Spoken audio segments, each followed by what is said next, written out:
গল্প শুরু হয় 1931 সালে প্যারিস থেকে, যেখানে পেপিলন নামের এক চালাক লোক থাকতো। সে যে কোনো জেলার তালাকনায় ওস্তাদ ছিল। একদিন সে এক বড় চুরি করে আর সব হিরেগুলো তার বসকে দেয়। তখন তার বস বলে, তুমি কিছু হিরে নিজের কাছে রাখুনি তো? তখন পেপিলন স্পষ্ট বলে দেয় না। এমন সময় তার সামনে একটি মানুষকে আনা হয়, যে খুব মার খেয়ে জখম অবস্থায় ছিল। যদি মিথ্যা বলো, তাহলে এইরকম অবস্থা করে দিব। এতে পেপিলন ভীষণ ভয় পেয়ে যায় এবং নিজের টাকা নিয়ে বাইরে থেকে ফিরে আসে।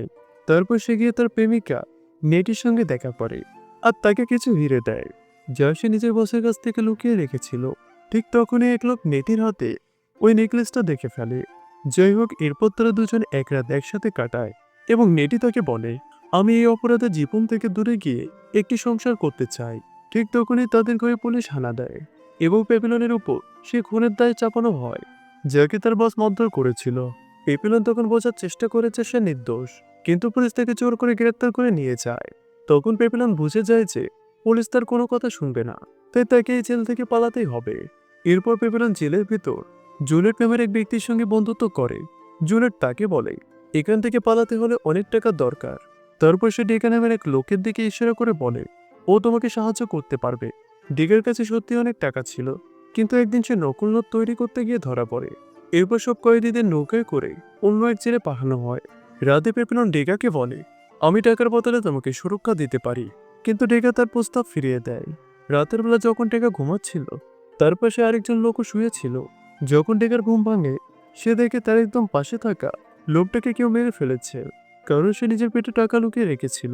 এটা দেখে ডেগা ভীষণ ভয় পেয়ে যায়, তাই সে দ্রুত পেপিলোর সত্য মেনে নেয়। পেপিলোর তার নিরাপত্তা দেবে যতক্ষণ না তারা জেলে পৌঁছায়। আসলে ডেগা পেপিলনের সঙ্গে পালাতে চাচ্ছিল না, কারণ সে বিশ্বাস করত তার স্ত্রী খুব শীঘ্রই তাকে এখান থেকে বের করে নেবে।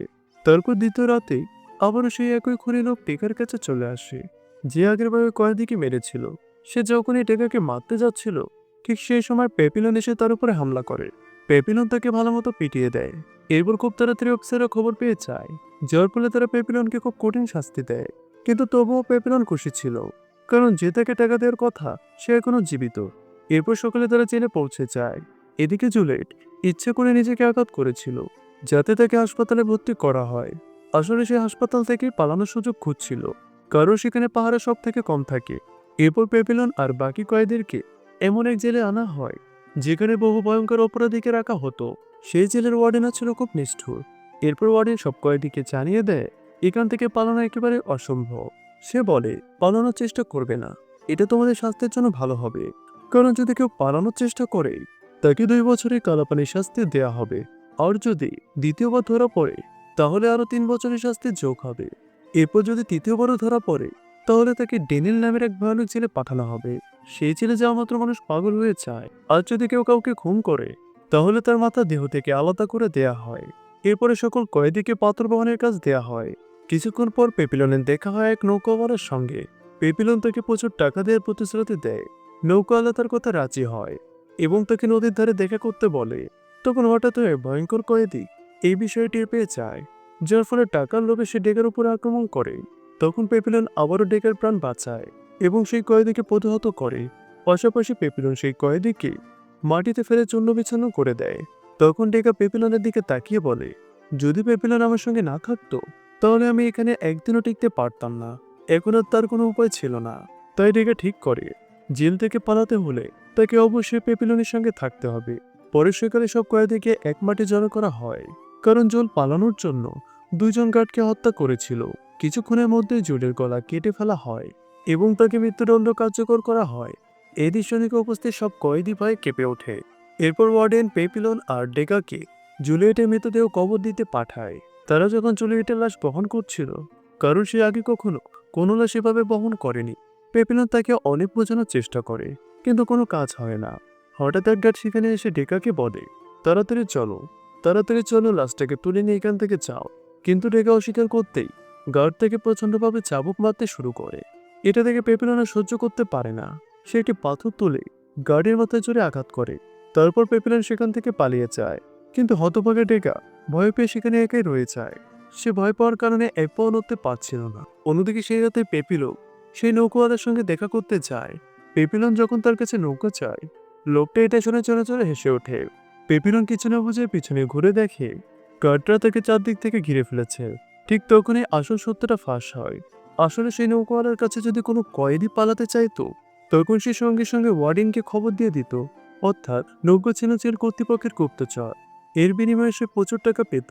এবার অল্প সময়ের মধ্যে পেপিলনকে আবার জেলে ফিরিয়ে আনা হয়, যেখানে ওয়ার্ডেন বলে যে পাথর দিয়ে পেপিলন গার্ডকে মেরেছিল সেই গার্ড বেঁচে গেছে, তাই পেপিলনকে মৃত্যুদণ্ড দেওয়া হবে না, বরং পালানোর চেষ্টা করার শাস্তি হিসাবে তাকে পাঠানো হবে ব্ল্যাক ওয়াটার সেলে, সেটা অবস্থিত অন্য একটি দ্বীপে।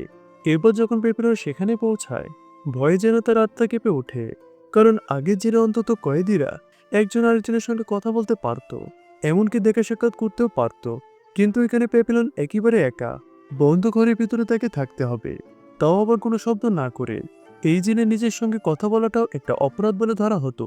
খাবারের নামে তাকে দেওয়া হতো এক বাটি বাজে ধরনের স্যুপ। কিন্তু হঠাৎ একদিন সে খাবারের সঙ্গে একটা নারকেল পায়। নারকেলের ভেতরে টুকরো খুলতে সে দেখতে পায় একটি কাগজের টুকরো। ওই কাগজে লেখা ছিল, তোমাকে প্রতিদিন খাবারের সঙ্গে একটি করে নারকেল দেওয়া হবে।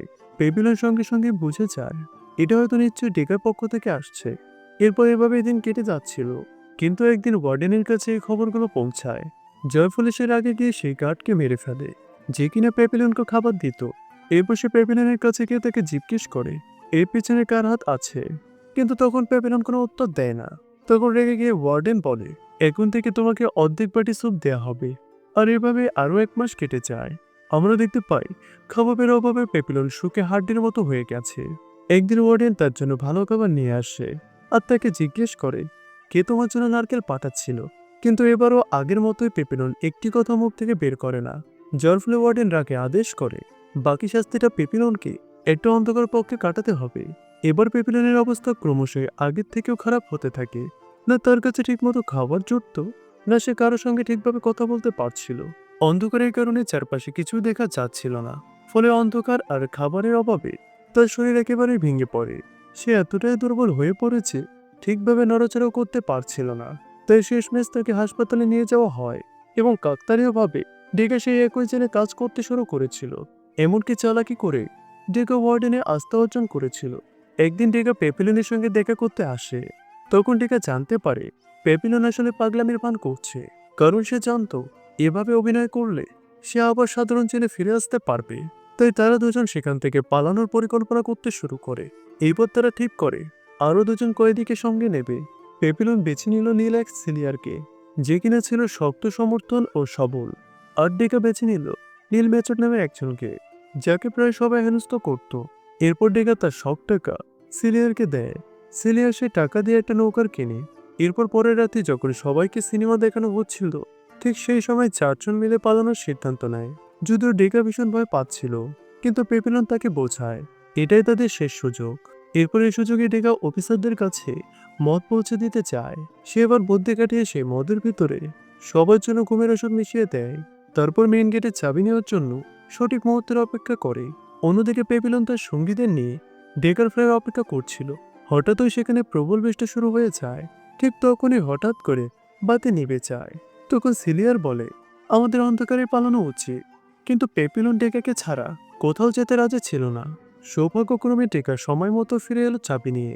তারপর তারা দ্রুত জেল থেকে বেরিয়ে যায়। দৌড়াতে দৌড়াতে তারা দেখতে পায় রাস্তা শেষ হয়ে গেছে। এখন তাদের নদীর ধারে পৌঁছাতে হলে তাদেরকে নিচে ঝাঁপ দিতে হবে। ফলে তাদের মধ্যে তিনজন নিচে লাফ দেয়, কিন্তু ডেকা উপরেই থেকে যায়। এরপর ডেকা যখন নিচে ঝাঁপ দেওয়ার প্রস্তুতি নিচ্ছিল, ঠিক তখনই হঠাৎ করে আলো জ্বলে ওঠে। আলো দেখে আতঙ্কে ডেকা দ্রুত নিচে ঝাঁপ দেয়।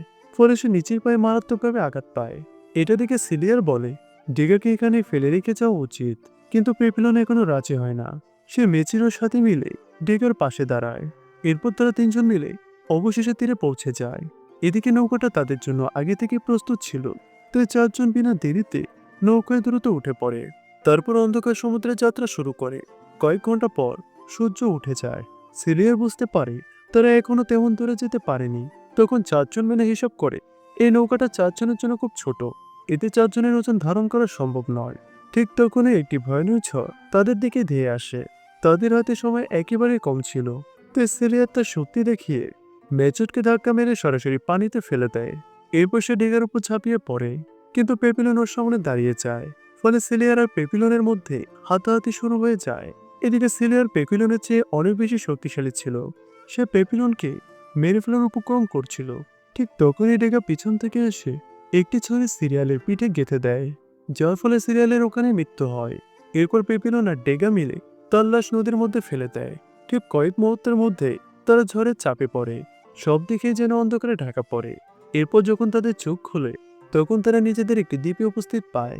আসলে সেই দ্বীপের লোকেরা তাদের পানিতে ভেসে যেতে দেখেছিল, তাই তাদের তুলে নিজেদের দ্বীপে রেখেছিল। ঠিক তখনই একটি নান পেপিলোর কাছে এসে জানান এই দ্বীপটি অবস্থিত কলম্বিয়াতে, অর্থাৎ তারা এখন কলম্বিয়াতে পৌঁছে গেছে।